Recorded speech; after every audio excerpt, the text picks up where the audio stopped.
कार्तिकी एकादशीच्या पावन निमित्ताने पंढरपूर नगरीत वारकऱ्यांनी मोठ्या संख्येने हजेरी लावली आहे। आषाढी एकादशीप्रमाणेच कार्तिकी एकादशी ही वारकऱ्यांसाठी अत्यंत पवित्र मानली जाते। सकाळपासूनच चंद्रभागा नदी किनारा, वाळवंट परिसर, पुंडलिक मंदिर परिसर, महाद्वार घाट, महाद्वार चौकी, नामदेव पायरी, पश्चिम द्वार, उत्पात गल्ली, चौफळा ते शिवाजी चौक या सर्व परिसरात सणाच्या उत्साहामुळे फुलून गेलेले वातावरण पाहायला मिळत आहे। वारकऱ्यांची वाढती गर्दी, टाळ मृदुंगांचा गजर, विठू माऊलीच्या गजरात हे सर्व परिसर भक्तिमय झाल्याचे दृश्य सोलापूर ग्रामीण पोलीस दलाने ड्रोनच्या सहाय्याने टिपले आहे। या आकर्षक छायाचित्रांमधून संपूर्ण पंढरपूर नगरीमध्ये सणाचा रंग कसा उधळलाय याचा अंदाज येतो।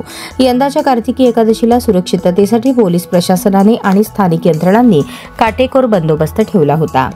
परिसरातील जमाव नियंत्रण, वाहतूक व्यवस्थापन आणि आपत्ती व्यवस्थापनाचीही योग्य काळजी घेतली जात आहे।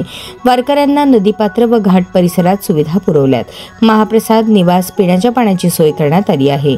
दर्शनासाठी लाखो भाविकांनी पंढरपूर गाठलं असून सर्वत्र पारंपरिक वेशातील डोलत येणाऱ्या वारकऱ्यांच्या पालख्या, त्यांच्या ओव्या, आकाशात घुमणाऱ्या भगव्या पताका या दृश्यांनी संपूर्ण पंढरपूर भगवेमय झाले आहे। ड्रोन फुटेजमध्ये सर्व भागात सुरक्षेच्या अनुषंगाने घेण्यात आलेली काळजी, भक्तजनांची आस्था आणि साजरा होत असलेला सोहळा अगदी आकर्षकरित्या टिपण्यात आला आहे।